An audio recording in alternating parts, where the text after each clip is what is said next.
Hello. So in this video, we're going to talk about the poetry of Thomas Hardy, or at least the poetry in the Norton Anthology of English Literature. So Hardy was primarily a fiction writer, primarily a prose writer during the 19th century. And in the 20th century, he sort of shifted and primarily became a poet. So one of his books of poetry, I think, was published in 1898, but the rest were published in the early 1900s.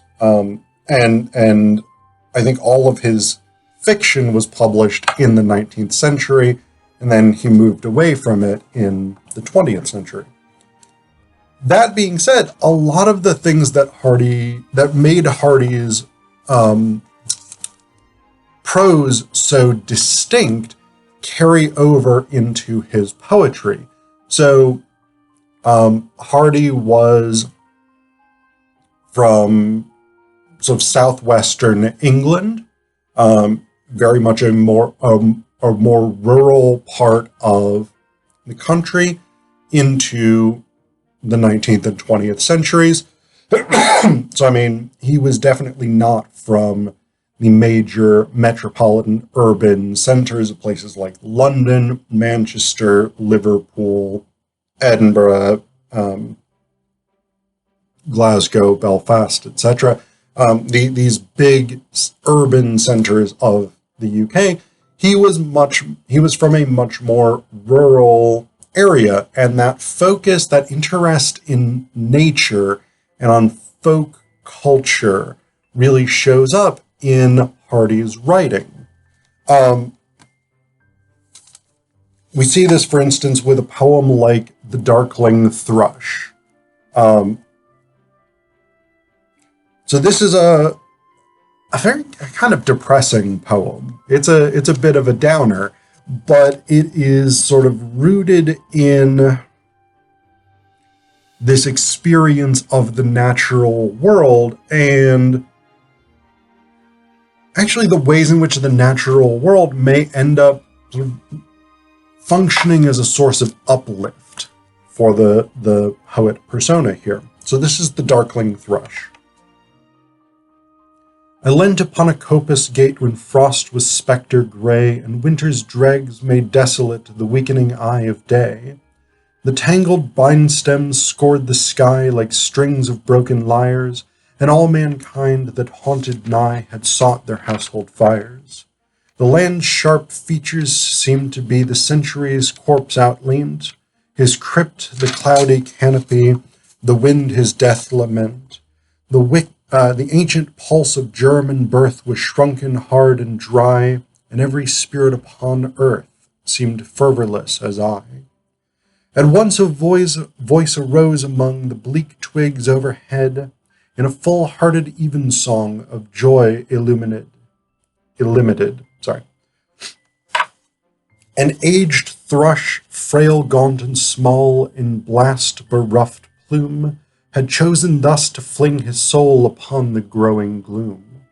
So little cause for carolings of such ecstatic sound was written on terrestrial things, afar or nigh around, that I could think there trembled through his happy good-night air some blessed hope whereof he knew, and I was unaware. So the premise of The Darkling Thrush, the first several verses, or the first several stanzas, at least the first 2 to 3 stanzas. I'm not quite sure if there's a stanza break here where there's a page break, but at least the first 2 stanzas, up through line 16. I'll say that, if that's helpful to you. These are very much about the winter is a time of doom, of decline, of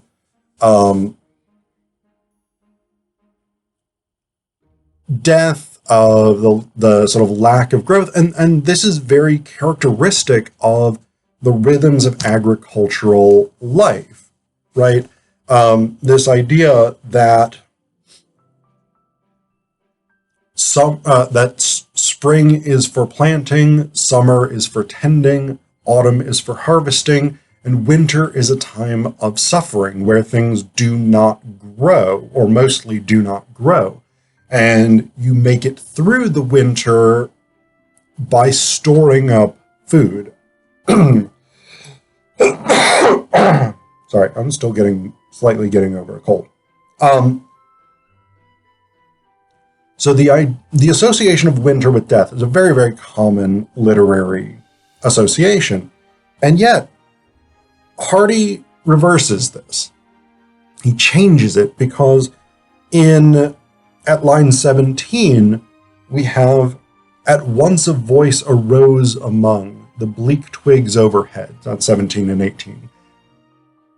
This thrush, even though it is aged, frail, gaunt, and small, it sings with a joy that the poet persona does not sort of understand. It doesn't understand where this joy comes from, that this small bird is experiencing. And the poem says at the end, that I could think there trembled through his happy good night air some blessed hope whereof he knew, and I was unaware. So the idea here is that even in the throes of this season of death, winter, of this season where food is scarce, etc., etc., nature reflects this hopefulness, this sense of hope, this sense of possibilities, and this kind of ironic turning, this challenge to what one might expect, is really common in Hardy's poetry. He really likes irony, and that's part of the reason I like Hardy's poetry. He likes irony in his fiction as well, but in his poetry, he often reverses our expectations. The things that we might naturally think or associate with his themes are inverted in some way. So another instance of this is The Convergence of the Twain, which is a poem about the sinking of the Titanic, right? The Titanic, as most people know, it was this massive ship built in the early 1900s and launched in 1912 on its maiden voyage. It was reputed to be unsinkable because of its size and its incredible construction. And on its maiden voyage, it was struck by an iceberg and sunk, losing a large number of lives. So The Convergence of the Twain is a poem about this experience. I'm not going to read the whole thing. I'm going to start, actually, there's 11 stanzas altogether. I'm going to start with stanza 6, because this is where we really get to the irony. The opening 5 stanzas are really about the construction of the Titanic and these sort of high hopes, the unsinkable ship mythology.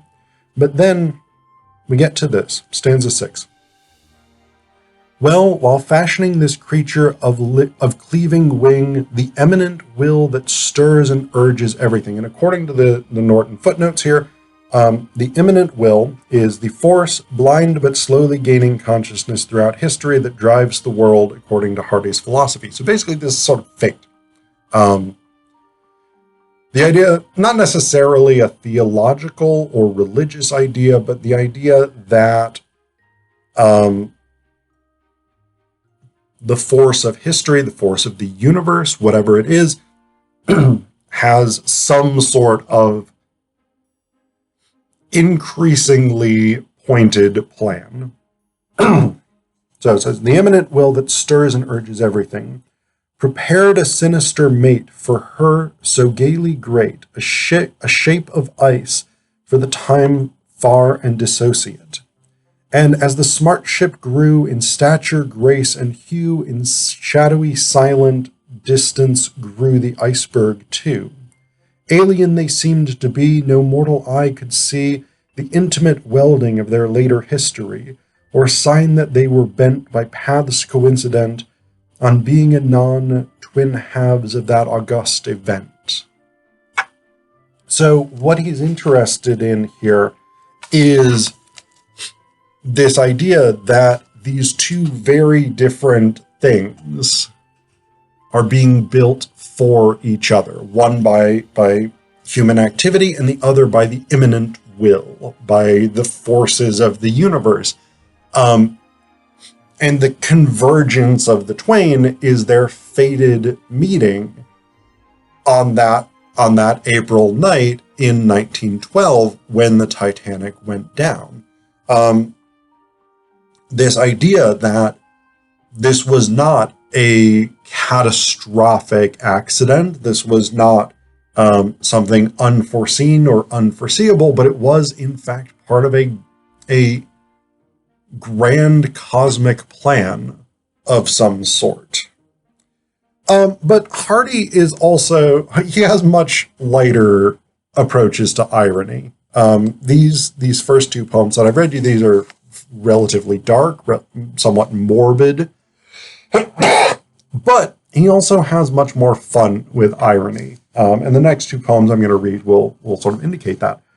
So one is The Ruined Maid. And of course, maid in this context would mean a virgin. Ruined may mean, so this is a fallen woman. This may mean someone who is actually a sex worker. This may mean somebody who lost her virginity and has now become a socialite, something like this.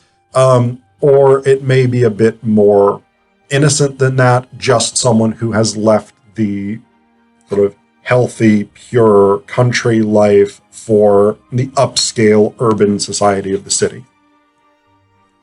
So, this is The Ruined Maid. Amelia, my dear, this does everything crown. Who could have supposed I should meet you in town? And whence such fair garments, such prosperity? Oh, didn't you know I've been ruined? Said she. You left us in tatters without shoes or socks, tired of digging potatoes and spudding up docks, and now you've gay bracelets and bright feathers 3. Yes, that's how we dress when we're ruined, said she.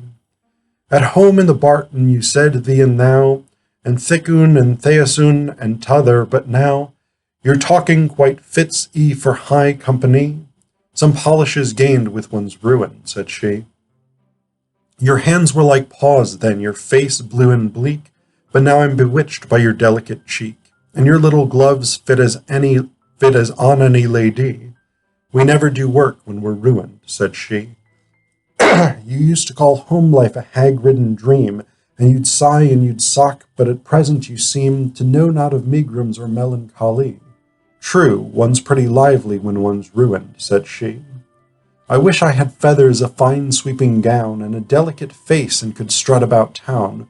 My dear, a raw country girl such as you be cannot quite expect that. You ain't ruined, said she. So this is, again, this reversal of expectations. The sort of normal moral thing that you would expect. This poem, I think, was originally written in 1866, published in 1901.